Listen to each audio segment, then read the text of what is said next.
Bitcoin's bull run is getting mainstream attention. Bringing this worldwide, and a whole bunch of international eyeballs for the first time are captivated in the crypto space, watching this crazy bull run go higher and higher and higher. And everyone is chanting for prices of 100,000, 200,000, even $500,000, and even $1 million. But what if everybody is about to be shocked and Bitcoin doesn't even reach 100,000? Is that even possible? Because make no mistake about it, if Bitcoin doesn't reach 100,000, it would shock the high majority. But what do markets usually do? Well, every market in the history of mankind, Bitcoin, ETF, stocks, bonds, it doesn't matter. They always shock the high majority. Every time the market shocks the high majority. So do we have any data to suggest Bitcoin won't reach 100,000? Oh yes, we do. My 5.3 theory. That has gained a lot of attention.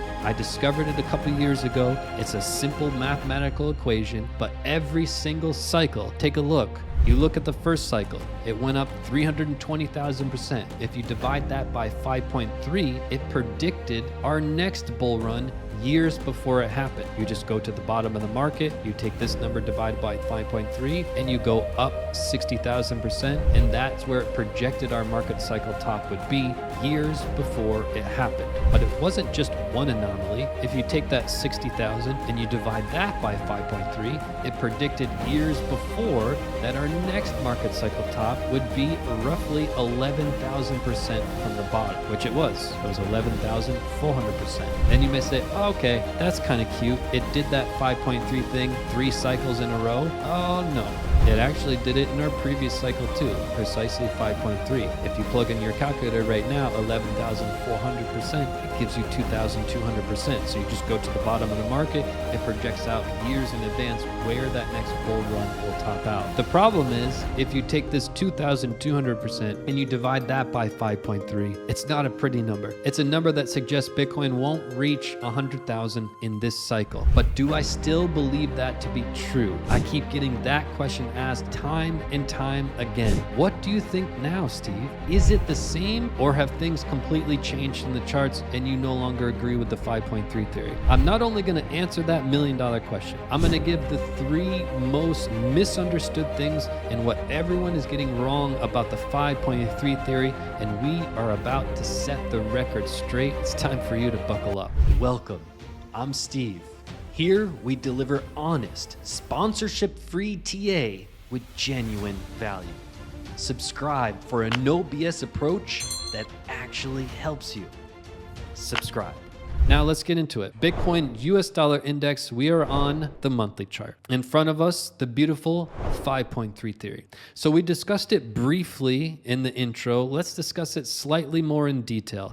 And then I'm going to tell you the 3 things that everyone is getting wrong about this 5.3 theory. We're to discuss each of the 3. And then at the end of the video, I'm going to give my take on the 5.3 theory. Is it still withstanding the test of time? Has Bitcoin's recent bull run completely changed my mind? What is my idea for this market cycle top? I'm going to get to that, right? But let's break down this 5.3 theory in a simple and clean way, right? When you look at it, Bitcoin had huge rallies in the beginning and they looked like they slowly started diminishing. And this idea of diminishing returns came into effect years ago. But I started to look at what was breaking down and why was it breaking down and to what level. So I pulled up what I call a naked chart, nothing on the chart. I started to look at everything. I started to look at candlesticks, the formations. I started to look at patterns. I started to look at repeating patterns and then movements of market and then the volume. And then I put on different indicators and I looked at the time between cycles.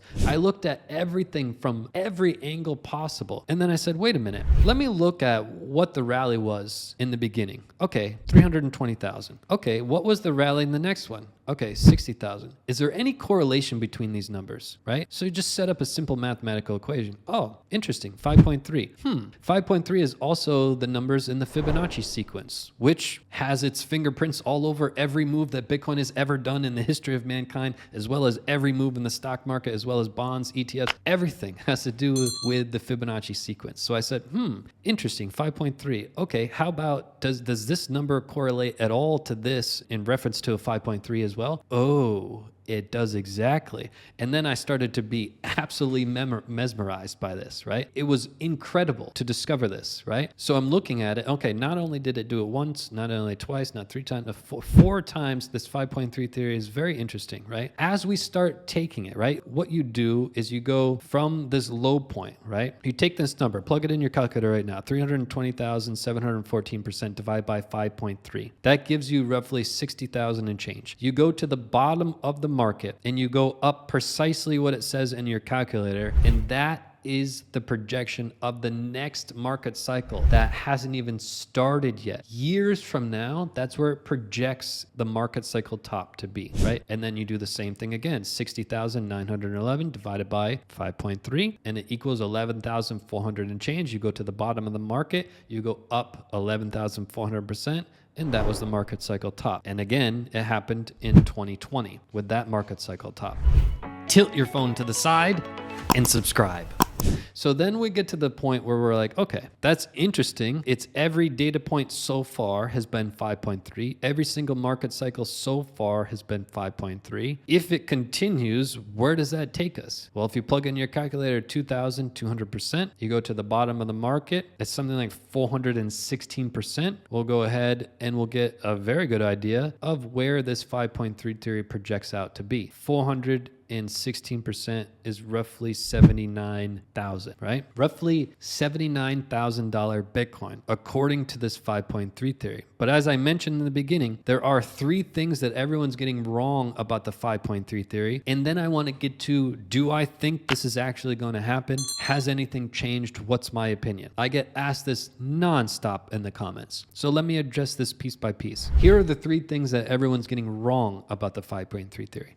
Number 1, when to take profits. So I've been getting asked this repeatedly as well. Steve, when do I take profits for altcoins? When do I take profits for Bitcoin? When do I do this? So luckily for you guys, I'm developing an indicator that will help you solve all of these problems. More on that later. But here's what I want you to know. This is what everyone's getting wrong about the 5.3 theory. They think, oh, you just sell at 79,000. Oh, Steve is telling his fans to sell at 79,000. That is absolutely stupid. That's beyond stupid. No professional trader would ever just randomly pick a price and sell there. That would be the dumbest thing anybody could ever do. Am I doing that? No. Are my students doing that? Hell no. Is anybody that follow me going to do that? No. We're going to look at factual evidence in the charts. There's about 7 or 8 charts that over the history of Bitcoin, I have trusted to help predict the market cycle top. These charts are very accurate, but it's ridiculously hard to pick the market cycle top. That's why we've got 7 or 8 charts. So are we just going to close our eyes, not study any charts and just sell at 79? You got to be out of your mind. Nobody would ever do that.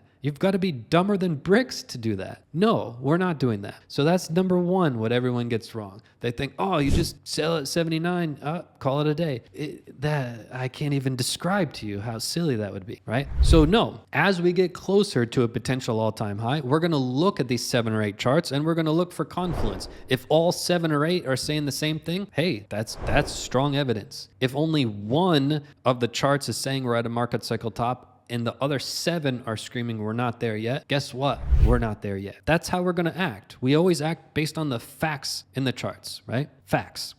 Number 2 of what everyone getting wrong about this 5.33 is the 10-year cycle, okay? So Bitcoin could be in the midst of a bigger cycle. And this is what I said repeatedly. I said, if Bitcoin were to go and have a top of around 79,000. If, watch any video, if Bitcoin were to get up to this price, Bitcoin would be in trouble and have a potential big flush out for the next several cycles. Meaning we would have a top here, a double top here, and a potential top around 79. That could definitely be construed as a triple top, which would be huge problems for Bitcoin. It would take multiple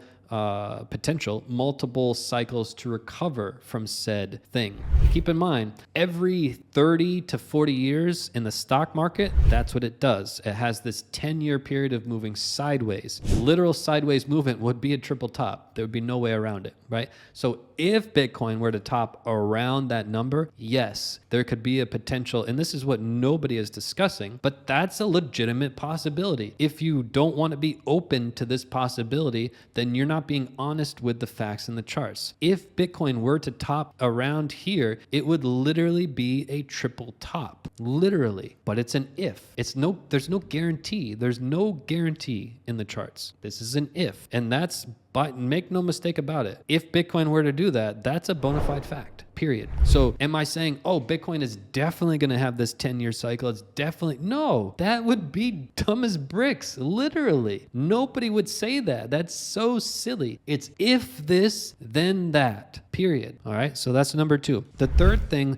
that people are getting wrong about the 5.3 theory is they say, well, you know what, Steve? This time's the different. We have the ETF, we have more money. Every single cycle, they say, this time is different because more money is coming into crypto. They said it back here. And then we got to the next cycle and they said, you know what, Steve? This time is different because there's more money. Back here, we had ICOs, we had all this stuff, a lot more money coming in. And then here we had retail investors coming in, a lot of money coming in, big hands coming in, a lot of different people coming in, big institutions coming in. And it wasn't different. It was 5.3 each and every time, even though the premise, the scenario that everyone was looking at is like, this time is different because more money coming in, which is, it's the same now. It's this time is different ETF, which means more money coming in, ETF. So this narrative that everyone gets tricked with this narrative. And if this is your first cycle, you probably believe that narrative now. This time is different, ETF. Everybody's saying it. So people just regurgitate the same information. You can call that the herd. If everyone is screaming the same thing, that is by definition the herd.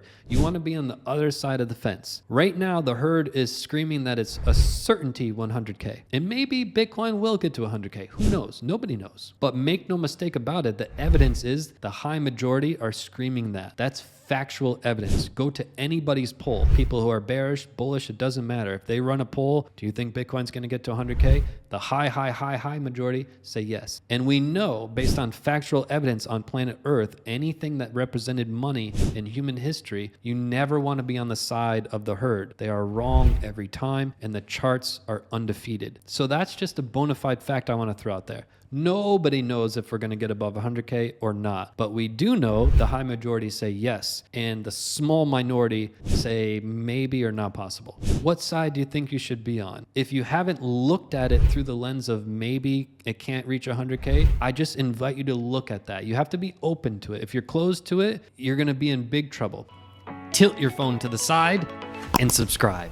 Now, let me get to the last point in this video, and that is, what do I think about the 5.3 theory right now? Has my opinion changed? Have I gotten incredibly nervous as Bitcoin has reached up to almost $74,000? For me, I don't care, right? I told you, I buy at the bottom of the market and I finish my buying in phase 1, and then I don't make any actions until we reach near an all-time high, and then I take some profits. For me, it's very simple. Are we near an all-time high at the moment? No, there's no factual evidence that I've studied that say we're near an all-time high. So I'm not taking profits yet. Therefore, it's irrelevant to me, right? So do I think the 5.3 theory is still possible? Yes. Hello. No facts in the charts have changed. Why? How would it change? This cycle still had 5.3. This still had 5.3. This one still had 5.3. So there's no facts that have changed. Yes, Bitcoin has rallied. Cool. And what then? So we've looked at the charts at a potential next top from a few different angles. Multiple of them were below 100K. And like I said, the high majority of the herd is screaming definitely over 100K. So you have to be open to the idea that maybe not 100K. You have to be open to it. So could the 5.3 theory still be correct? Sure, but we need some confluence to come into the charts. If we get up there and the charts are starting to say, hey, we're near a market cycle top. Out of the 8 charts I study, if 6 of them are like, hey, this is a market cycle top, hey, we're at a market cycle top, period. You look for confluence. So that's how I'm going to proceed, and that's how I've always proceeded, right? Based on just facts. The facts are the 5.3 theory still alive, still has potential, and we'll see. And the reality is nobody knows. That's why we base everything on the facts. We're not guessing. Nobody's making these projections or predictions. We're not a channel that does that. We act on bona fide facts in the charts. So what I can guarantee is it's going to be a hell of a ride. It's going to be incredibly interesting. It's going to be absolutely fascinating what Bitcoin does over these next couple months, as we have just reached an all-time high and we're at a potential for a pullback. What kind of a pullback, we'll have time to tell, but hit that subscribe button. I'll see you right back here in the next video. Put your prediction down below. This bull run is our road to 500,000 subscribers, but I need your help. Today, tell one person about our YouTube channel, how we spit facts, go against the herd, take no paid sponsorships of any kind. Road to 500,000, let's go.